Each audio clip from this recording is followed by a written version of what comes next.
Welcome to No Greater Love.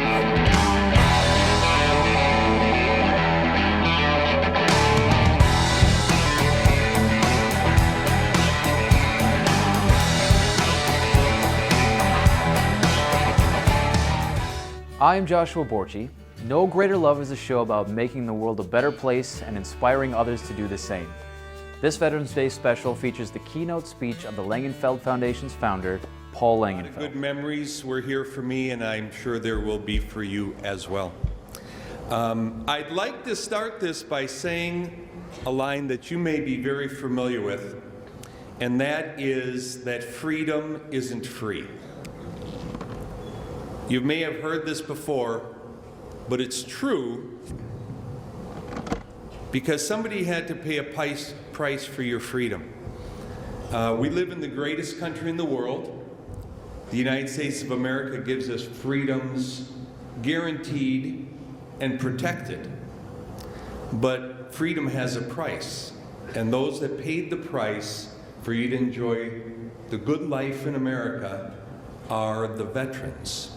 So let's again, for all the veterans present here, give them a big round of applause.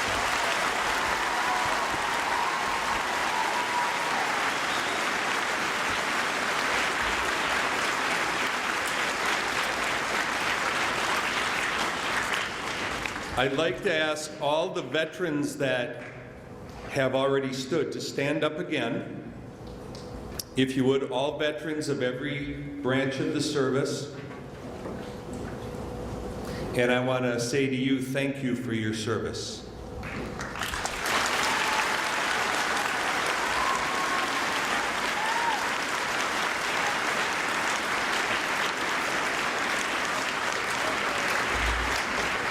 And now stay standing, please.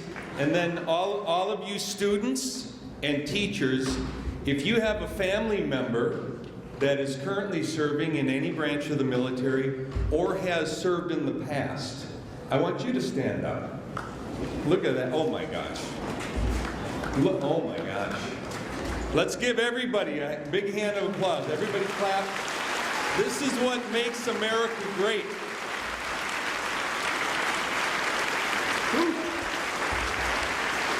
And to everyone here, and you extend this to all your family members, thank you for your service. Please be seated. One of the things, of the many things that amazes me and fills me with great gratitude about our veterans is that everybody's a volunteer. In the United States, military service is not mandatory the way it is in other countries around the world. Everybody that joins the military today is a volunteer. Now with my foundation, we have volunteers that graciously give of their time and their talents and their funds, but our veterans, they volunteer their lives. They put their lives on the line, and they don't do it for themselves. They do it for you guys. They do that for their families. They do that for the people back home because they want life to be better here. They want life to be safe and secure and free from the evils of the dangers that lurk around our world. I want you to ask yourself a quick question and think back on all the wars that have happened and are written up in your history books. Where would the world be today if not for the United States veterans? Where would the world be had Adolf Hitler won World War II? So we have a deep debt of gratitude to give all of our veterans because you've made our life better, and that's why we celebrate Veterans Day today. I also want to give you all a task, if you will. Call it homework, okay? This is something for you to take away from today, and I want you to carry it with you for the rest of your life. And that is when you see a veteran, you thank a veteran. That might be at the mall, that might be on the sidewalk, that might be at a theater or in an airport. But you can see a lot of the hats that our veterans here are wearing, and that's a sure sign that they are somebody who has served and sacrificed. And there's a great thank you in it, especially from young people, if you walk up to them and shake their hand and say, thank you for your service. And I ask you to do that today especially, but every time you see a veteran, thank a veteran. We cannot thank our veterans enough. And when I speak to them and I tell them that they're a hero of mine, commonly, almost without exception, their response is, I wish I could have done more. I would have gladly given more. I would have gladly sacrificed more. And this sometimes is coming from veterans who have no legs anymore because of the war, because of what they were sent to do, what they volunteered to do. And again, I want to emphasize, they did it for you. Our veterans really are our heroes. And I'd like to ask Mr. Hahn if you have a couple of the representatives ready to come up here that'll represent the 4 classes here at the Hastings School. Now is a good time. Just come on right up the stairs here and just line up on the stage. Our heroes in society, you've got a lot of heroes given to you in sports. You've got a lot of heroes given to you in Hollywood. But I want to say our veterans are our heroes. Okay? Now, if you all would just step back a little bit, and I'm going to ask you one by one, just come around here to the mic so this picks up for the TV show. And I want you to just tell me your name, and each one has a family member who is currently serving in the armed forces. So as we give a thank you to all of you, come on up and tell us who you are and who your family member is and where they're serving. Okay? My name is Madison Larson, and my brother Danny Larson is in the military in Japan right now. Thank you.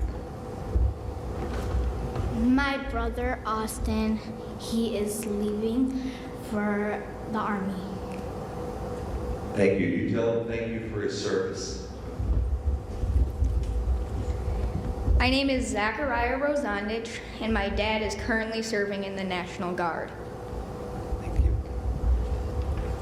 My name is Chloe Trader, and my dad is in the Navy and is currently in Afghanistan. Okay. Let's give them all a big round of applause. Thank you. Thank you.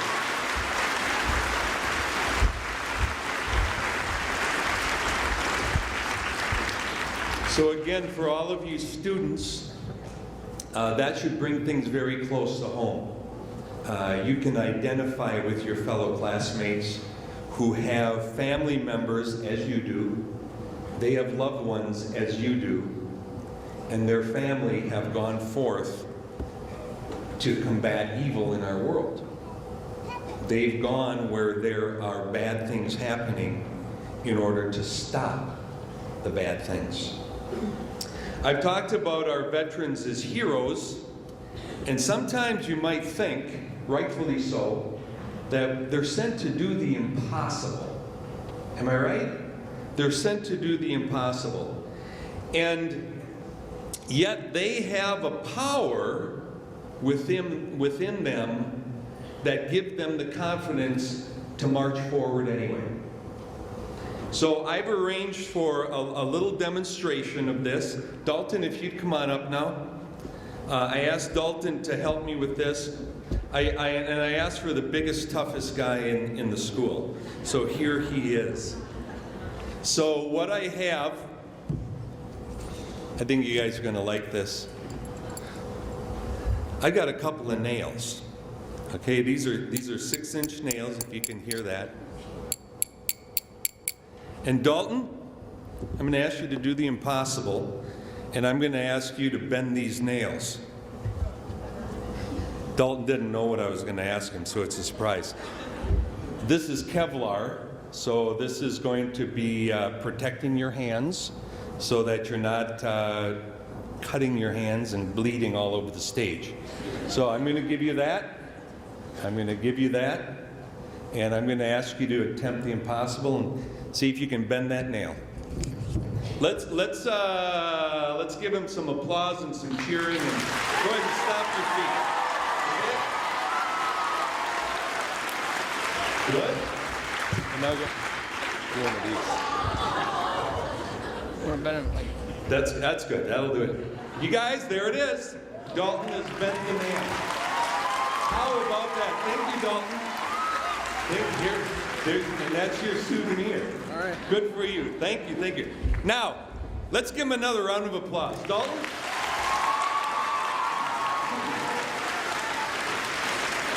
One day you might see him on ESPN. Now, how many of you really believed he was going to be able to bend a nail? There you go. There you go. Dalton, do you think you'd be able to bend that nail? Yeah. So, that's a confidence in the power that is within him. That's a confidence that says, I may be stronger than I think I am. I may have a power within me to do the impossible. And that's true. In fact, every one of you has that power within you. Every one of our veterans had that power.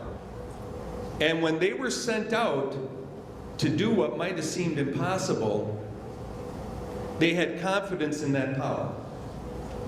So each of you that has that confidence, it gives you the ability to not be afraid, gives you the ability to be courageous, to be brave. It also gives you the ability to step into harm's way, knowing that something really, really bad might happen to you.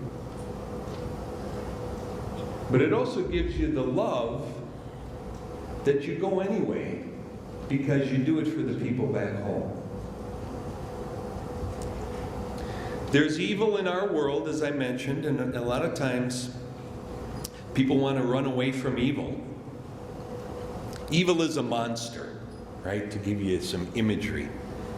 People want to, when a monster appears, people want to run away. But our veterans instead confront that evil, and they step forward and go toe-to-toe with the monster.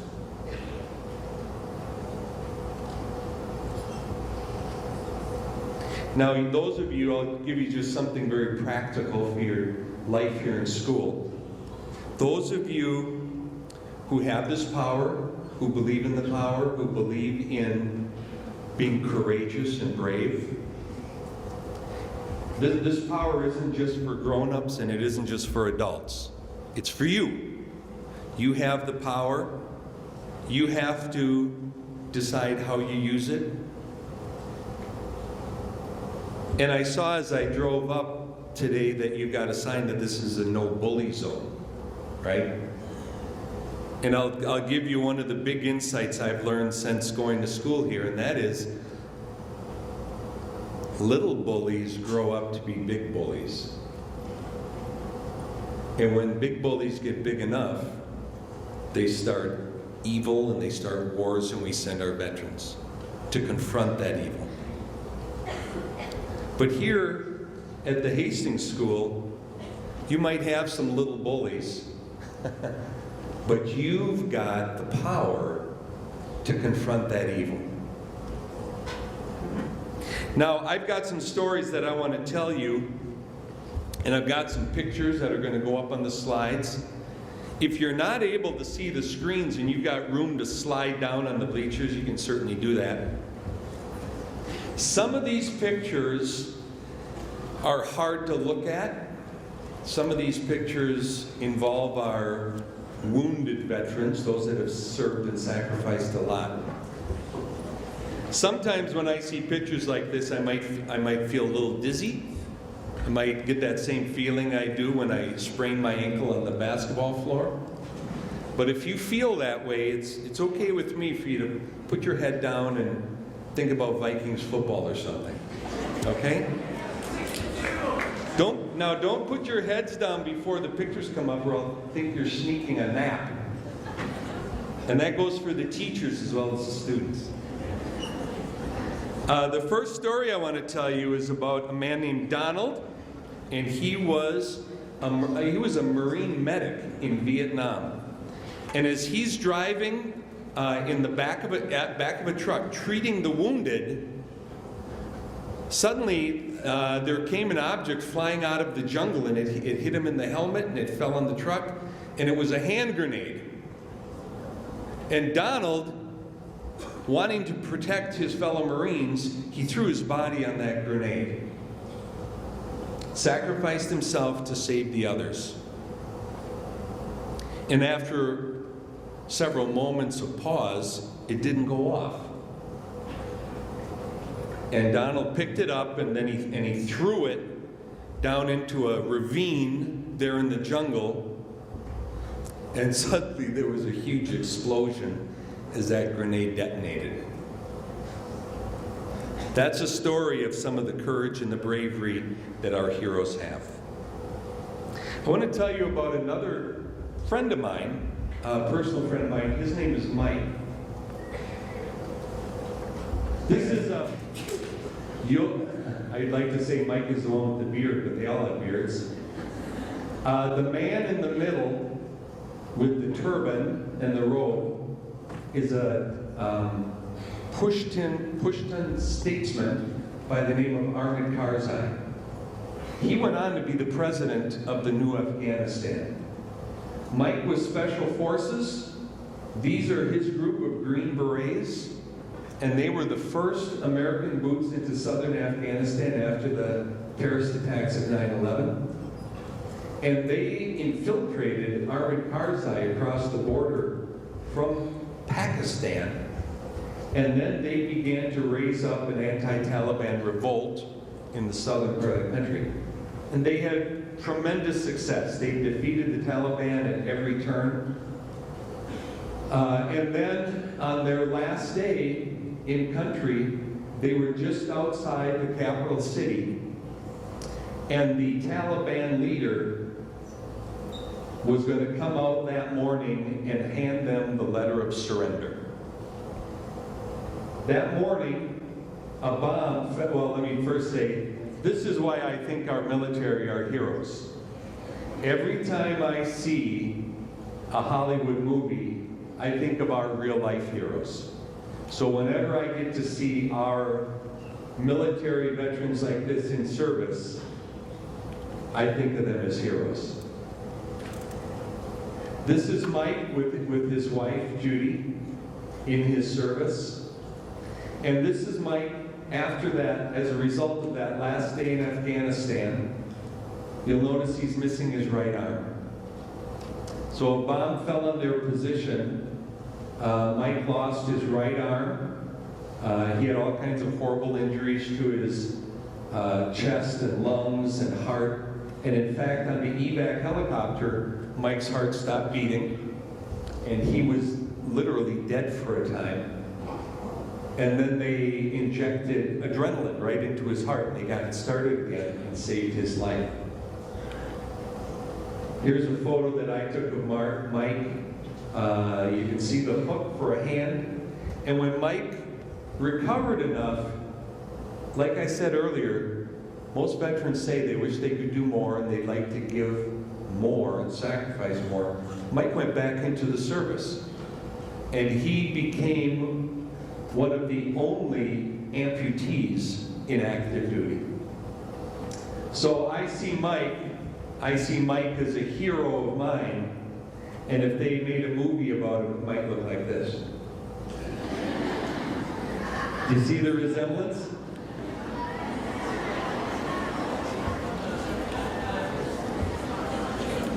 Here's another hero. Her name is Tammy. She served in the Iraq War, And here's a woman who could fly.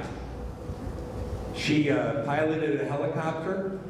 That helicopter was struck by a rocket-propelled grenade, and Tammy lost both of her legs. Her right arm was mangled, but they were able to save it.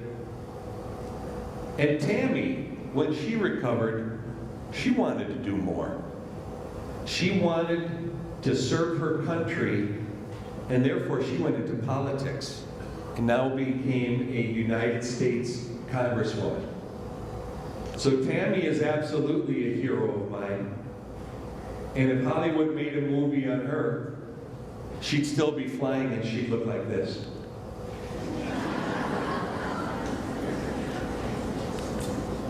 This is Kyle. Kyle is a real hero of mine. I've known him for many years. Grew up in Inver Grove Heights, went to Simley High School.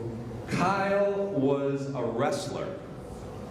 He was a very good wrestler. He went on and became the state champion. Could have gone to any university in the country. Instead, he became a Marine, volunteered, and served his country as his grandfather did. Kyle went to Iraq. He was in the battle for Fallujah. You can Google that to learn more about it.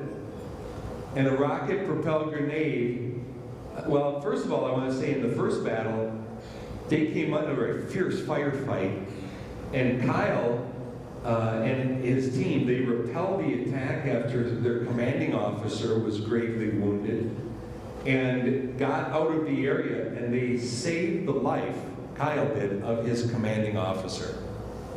So Kyle is a tremendous hero of mine.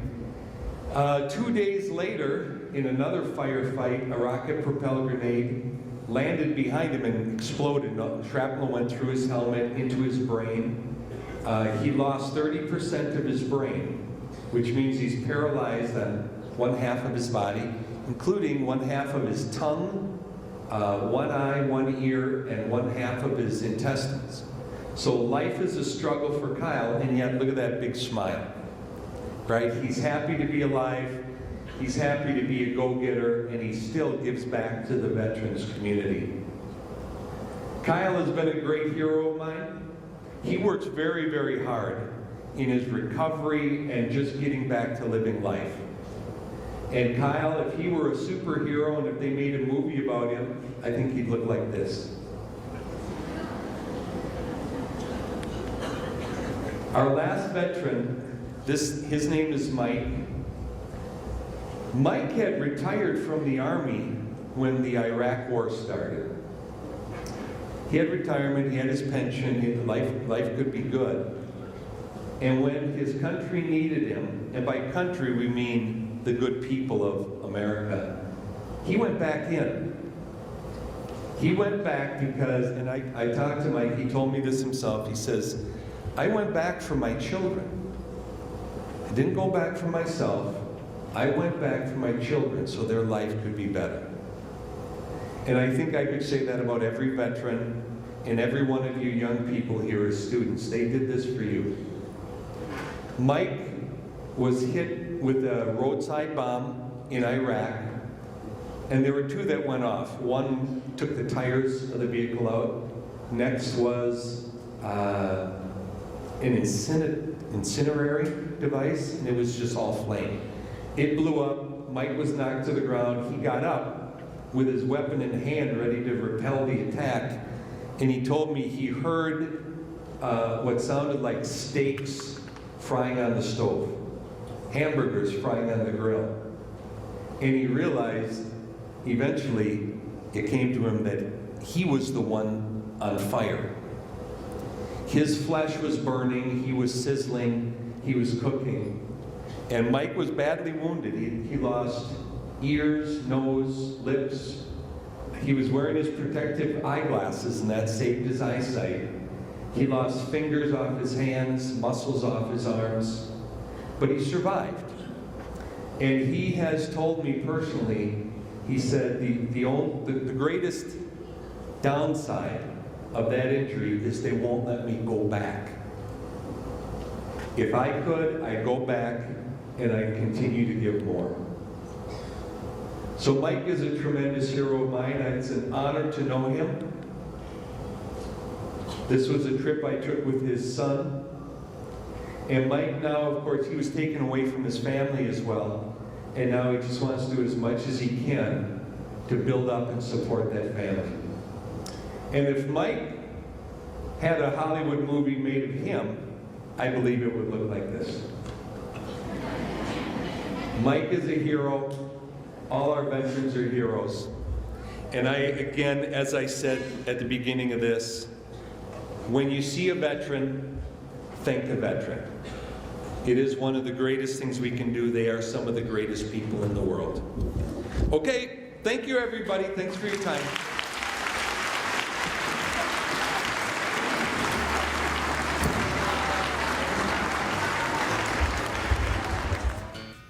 There is so much that can and should be done to make this a better world. We don't have to wait for others to get involved. Any of us can reach out and touch a life in need in a positive way. For information on how you can make a difference, contact this show or the organizations featured. They can get you connected with what they're doing or get you in contact with someone so you can make this world a better place. Thanks for watching, and I look forward to seeing you for the next episode of No Greater Love.